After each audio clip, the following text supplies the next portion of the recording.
99% ಅಮ್ಮಂದಿರು ಮಾಡೋ ಆ ಒಂದು ಸಣ್ಣ ತಪ್ಪಿನಿಂದ ಮಗುವಿನ ಕಫ್ ಕೋಲ್ಡ್ ತುಂಬಾ ಜಾಸ್ತಿ ಆಗೋ ಚಾನ್ಸಸ್ ಇರುತ್ತೆ.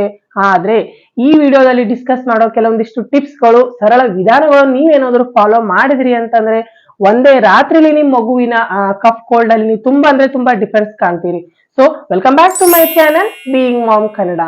ಮಗುವಿಗೆ ಈ ಕಫ್ ಮತ್ತೆ ಕೋಲ್ಡ್ ಆಯ್ತು ಅಂತಂದ್ರೆ ತುಂಬಾ ಜಾಸ್ತಿ ಕಿರಿಕಿರಿ ಮಾಡೋದು, ಅಳೋದು, ಏನು ತಿಂದೆ ಇರೋದು, ಸರಿಯಾಗಿ ಹಾಲು ಕುಡಿಯೋದೇ ಇರೋದು, ಅದು ಸ್ಪೆಷಲಿ ನೈಟ್ ಟೈಮ್ದಲ್ಲಿ ತುಂಬಾ ಅಂದ್ರೆ ತುಂಬಾ ಕಿರಿಕಿರಿ ಮಾಡುತ್ತೆ. ಯಾಕಪ್ಪ ಅಂತಂದ್ರೆ ಆ ಸಮಯದಲ್ಲಿ ಮಗುವಿನ ಮೂಗ್ ಕಟ್ಟಿದಂಗ ಆಗೋದು, ಮತ್ತೆ ಅದಕ್ಕೆ ಬ್ರೀತ್ ಮಾಡೋಕೆ ತುಂಬಾ ಸಫೋಕೇಶನ್ ಫೀಲ್ ಆಗುತ್ತೆ. ಸೊ ಹಾಗಾಗಿ ಅದು ತುಂಬಾ ಅಳೋದು ಮತ್ತೆ ಕಿರಿಕಿರಿ ಮಾಡೋದು, ಚೆನ್ನಾಗಿ ನಿದ್ದೆ ಮಾಡದಿರೋದು, ಈ ರೀತಿ ಮಾಡಕ ಸ್ಟಾರ್ಟ್ ಮಾಡುತ್ತೆ. ಇದಕ್ಕ ಮುಖ್ಯ ಕಾರಣಗಳು ನೀವು ಮಾಡೋ ಆ ಮಿಸ್ಟೇಕ್ ನಿಂದ ಏನಪ್ಪಾ ಅಂತಂದ್ರೆ, ಇಫ್ ನೀವೇನಾದ್ರೂ ಫ್ಯಾನ್ ಮತ್ತೆ ಎಸಿನ ಡೈರೆಕ್ಟ್ ಆಗಿ ನಿಮ್ ಮಗು ಇರೋ ರೂಮ್ ನಲ್ಲಿ ಯೂಸ್ ಮಾಡ್ತಿದ್ರಿ ಅಂತಂದ್ರೆ, ಅಥವಾ ನಿಮ್ ಮಗುವಿನ ಸ್ಲೀಪಿಂಗ್ ಪೊಸಿಷನ್, ನಿಮ್ ಮಗುವಿನ ಫ್ಲಾಟ್ ಆಗಿ ನಾರ್ಮಲಿ ಡೈಲಿ ಯಾವ ರೀತಿ ಮಲಗ್ತಿದ್ರಿ ಅದೇ ಟೈಪ್ ಮಲಗ್ತಿದ್ರಿ ಅಂತಂದ್ರೆ, ಅಥವಾ ಈ ಸಮಯದಲ್ಲಿ ನಿಮ್ ಮಗು ತುಂಬಾ ಜಾಸ್ತಿ ಫೀಡ್ ಮಾಡ್ತಿದ್ರಿ, ಇಲ್ಲ ತುಂಬಾ ಜಾಸ್ತಿ ಊಟ ಮಾಡ್ತಿದ್ರಿ ಅಂತಂದ್ರೂ ಕೂಡ ಈ ರೀತಿ ತೊಂದರೆ ಆಗೋ ಚಾನ್ಸಸ್ ಇರುತ್ತೆ. ಇವಿಷ್ಟು ಕಾಮನ್ ಅಂತ ನಿಮಗೆ ಕೇಳೋಕೇನೋ ಸಿಂಪಲ್ ಅಥವಾ ಕಾಮನ್ ಅನಿಸ್ಬೋದು, ಆದ್ರೆ ಇವಿಷ್ಟು ಒಂದು ಸಣ್ಣ ತಪ್ಪುಗಳಿಂದ ನಿಮ್ ಮಗುವಿನ ಕಫ್ ಮತ್ತೆ ಕೋಲ್ಡ್ ತುಂಬಾ ಜಾಸ್ತಿ ಆಗೋ ಚಾನ್ಸಸ್ ಇರುತ್ತೆ. ಸೊ ಹಾಗಾಗಿ ನೀವು ಯಾವ ಸಿಂಪಲ್ ಟಿಪ್ಸ್ಗಳನ್ನ, ಯಾವ ಸರಳವಾದ ವಿಧಾನಗಳನ್ನ ಬಳಸ್ಕೊಂಡು ನಿಮ್ ಮಗುವಿನ ಈ ಕಟ್ಟಿದ ಮೂಗಿನಿಂದ ಮತ್ತೆ ಕೋಲ್ಡ್ ಮತ್ತೆ ಕಫ್ನ ಯಾವ ರೀತಿ ಒಂದೇ ರಾತ್ರಿಲೇ ಉಪಶಮನ ಕೊಡಿಸ್ಬೋದಪ್ಪ ಅಂತಂದ್ರೆ, ಅದರಲ್ಲಿ ಫಸ್ಟ್ ಒನ್ ಬಂದ್ಬಿಟ್ಟು ಆಯಿಲ್ ಮಸಾಜ್. ಎಸ್, ನೀವು ನಾರ್ಮಲಿ ನಿಮ್ ಮನೆಯಲ್ಲಿ ಯಾವ ಕೊಕೊನಟ್ ಆಯಿಲ್ ಯೂಸ್ ಮಾಡ್ತಿರಲ್ಲ, ಅದೇ ಕೊಕೊನಟ್ ಆಯಿಲ್ ನಲ್ಲಿ ಒಂಚೂರು ಒಂದು ಹಾಫ್ ಸ್ಪೂನ್ ಅಥವಾ 1 ಸ್ಪೂನ್ ಅಷ್ಟು ಅಜ್ವಾನ ಹಾಕಿ ಆಯಿಲ್ ನ ಬಿಸಿ ಮಾಡಿ ಇಟ್ಕೊಳ್ಳಿ. ಆ ಬಿಸಿಯಾದಂತ ಆಯಿಲ್ ಒಂಚೂರು ಉಗುರು ಬೆಚ್ಚಗಾಗೋವರೆಗೂ ತಣ್ಣಗಾಗಕ್ಕೆ ಬಿಡಿ. ಆ ಆಯಿಲ್ ಇಂದ ನಿಮ್ ಮಗುವಿನ ಚೆಸ್ಟ್ ಭಾಗದಲ್ಲಿ ಮತ್ತೆ ಈ ಬೆನ್ನ ಭಾಗದಲ್ಲಿ ಒಂಚೂರು clockwise, anticlockwise ಒಂದು 5 ರಿಂದ 7 ನಿಮಿಷಗಳ ಕಾಲ ಆದ್ರೂ ಸ್ಮೂತ್ ಆಗಿ ಮಸಾಜ್ ಮಾಡ್ತಾ ಬನ್ನಿ. ಈ ರೀತಿ ಮಸಾಜ್ ಮಾಡೋದ್ರಿಂದ ನಿಮ್ ಮಗುವಿಗೆ ಆ ಈ ಬ್ರೀತಿಂಗ್ ಏನಾದ್ರು ಸ್ವಲ್ಪ ಮೂಗ್ ಕಟ್ಟಿದಂಗ ಆಗ್ತಿತ್ತು ಅಂತಂದ್ರೆ ಅದರಿಂದ ಕ್ಲಿಯರ್ ಆಗಿ ನಿಮ್ ಮಗುವಿನ ಬ್ಲಡ್ ಸರ್ಕ್ಯುಲೇಷನ್ ಚೆನ್ನಾಗಿ ಒಂದು ಒಳ್ಳೆ ರಿಲೀಫ್ ಸಿಕ್ಕು ನಿಮ್ ಮಗು ರಾತ್ರಿ ಚೆನ್ನಾಗಿ ನಿದ್ದೆ ಮಾಡೋಕೆ ಸಹಾಯ ಮಾಡಿದಂಗ ಆಗುತ್ತೆ. And next second one important ಅಂತಂದ್ರೆ ಸ್ಟೀಮ್. ಎಸ್, ನಿಮ್ ಮಗು ಏನಾದ್ರು 1 ವರ್ಷ 1.5 ವರ್ಷ ಆಗಿತ್ತು ಅಂತಂದ್ರೆ ಡೈರೆಕ್ಟ್ ಆಗಿ ಸ್ಟೀಮ್ ಒಂದು ಮುಂದ್ಗಡೆ ಒಂದು ಬೌಲ್ ಅಲ್ಲಿ ಒಂದು ಪಾತ್ರೆಯಲ್ಲಿ ಇಟ್ಕೊಂಡು ನೀವೇ ನಿಮ್ ತೊಡೆ ಮೇಲೆ ಇಟ್ಕೊಂಡು ಕೊಡಿಸ್ಬೋದು. ಇಫ್ ನಿಮ್ ಮಗು ಏನಾದ್ರು ಅದಕ್ಕಿಂತ ಒಳಗಡೆ ಆಗಿತ್ತು, 1 ವರ್ಷಕ್ಕಿಂತ ಒಳಗಡೆ ಇತ್ತು ಅಂತಂದ್ರೆ ಬಾತ್ರೂಮ್ ಅಲ್ಲೇ ಒಂದು ಹಾಟ್ ವಾಟರ್ ಇಟ್ಟು ಅಲ್ಲೇ ಸ್ಟೀಮ್ ಕ್ರಿಯೇಟ್ ಮಾಡಿ.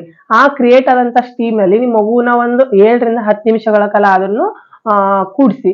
ಇದರಿಂದ ಕೂಡ ನಿಮ್ ಮಗುವಿಗೆ ಮೂಗಲ್ಲಿ ಏನಾದ್ರು ಕಟ್ಟಿದಂಗಾಗಿತ್ತು ಅಂತಂತಂದ್ರೆ ಅದರಿಂದ ಅಂದ್ರೆ ಈ ನ್ಯಾಸಲ್ ಪ್ಯಾಸೇಜ್ ಏನಿರುತ್ತೆ ನೀವು ಈಸಿಯಾಗಿ ಕ್ಲಿಯರ್ ಮಾಡಿಸಿದಂಗಾಗುತ್ತೆ. ಥರ್ಡ್ ಟಿಪ್ ಬಂದ್ಬಿಟ್ಟು ನ್ಯಾಸೋ ಕ್ಲಿಯರ್. ಎಸ್, ನಿಮ್ ಮಗು 1 ವರ್ಷದ ಒಳಗಡೆ ಇತ್ತು ಅಂತಂದ್ರೂ ಕೂಡ ಈ ಟಿಪ್ ತುಂಬಾ ಹೆಲ್ಪ್ ಆಗುತ್ತೆ. ನ್ಯಾಸೋ ಕ್ಲಿಯರ್ ಅಂತ ಸಿಗುತ್ತೆ, ಅದ್ರ ಲಿಂಕ್ ಡಿಸ್ಕ್ರಿಪ್ಷನ್ ಬಾಕ್ಸ್ ನಲ್ಲಿ ಕೊಟ್ಟಿರ್ತೀನಿ, ಒಂದ್ಸರಿ ನೀವು ಚೆಕ್ ಮಾಡ್ಕೋಬಹುದು.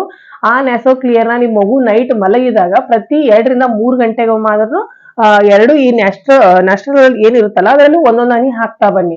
ಇದರಿಂದ ಕೂಡ ಅದು ಯಾವುದೇ ರೀತಿ ಕೆಮಿಕಲ್ ಇರೋದಿಲ್ಲ, ಯಾವ ಔಷಧಿ ಇರಲ್ಲ, ಏನಿರಲ್ಲ, ಭಯ ಪಡಕ್ ಹೋಗ್ಬಿಡಿ. ಅದು ಜಸ್ಟ್ ಸಲೈನ್ ವಾಟರ್ ಇರುತ್ತೆ. ಆ ರೀತಿ ನೀವು ಒಂದೊಂದು ಡ್ರಾಪ್ ನಿಮ್ ಮಗುವಿನ ಮೂಗಿನಲ್ಲಿ ಹಾಕೋದ್ರಿಂದ ಈ ನ್ಯಾಸಲ್ ಪ್ಯಾಸೇಜ್ ಕ್ಲಿಯರ್ ಆಗಿ ಮಗುವಿನ ಕಟ್ಟಿದ ಮೂಗಿನಿಂದ ನೀವು ಉಪಶಮನ ಕೊಡಿಸ್ಬೋದು. ಅಂದ್ರೆ ಮಗುಗ ಒಂದ್ ರೀತಿ ಮೂಗ್ ಕಟ್ಟಿದಂಗಾಗಿ ಕಲ್ಲು ಟೈಪ್ ಆಗಿ ಮಗು ಉಸಿರಾಡ್ದಂಗ ಆಗೋದಿಲ್ಲ. ಒಂದ್ ರೀತಿ ನಿಮ್ಗೆ ಯಾವ ರೀತಿ ನೆಗಡಿ ಅದಲ್ಲ ಮೂಗ್ ನಿಮ್ಗೆ ನೈಟ್ ಫೀಲ್ ಆಗ್ತಿರುತ್ತಲ್ಲ, ಸೇಮ್ ಅದೇ ಟೈಪ್ ಮಗು ಫೀಲ್ ಆಗ್ತಿರುತ್ತೆ. ಆ ಟೈಪ್ ಫೀಲ್ ಆದಾಗ ಮಗು ಯಾವ ರೀತಿ ಅದನ್ನು ಆರಾಮಾಗಿ ನಿದ್ದೆ ಮಾಡಕ್ಕಾಗತ್ತಲ್ಲ. ಸೊ ಈ ನ್ಯಾಸೋ ಕ್ಲಿಯರ್ ಯೂಸ್ ಮಾಡೋದ್ರಿಂದ ಅದಕ್ಕೊಂದ್ ರೀತಿ ಈಸಿಯಾಗಿ ಫೀಲ್ ಆಗಿ ಕ್ಲಿಯರ್ ಅದೆಲ್ಲ ಆಗಿ ಮಗು ಚೆನ್ನಾಗಿ ನಿದ್ದೆ ಮಾಡೋಕೆ ಸಹಾಯ ಆಗುತ್ತೆ. ಇದ್ರ ಜೊತೆಗೆ ಮುಖ್ಯವಾದ್ದು ಅಂತಂದ್ರೆ ಮಗುವಿನ ಸ್ಲೀಪಿಂಗ್ ಪೊಸಿಷನ್.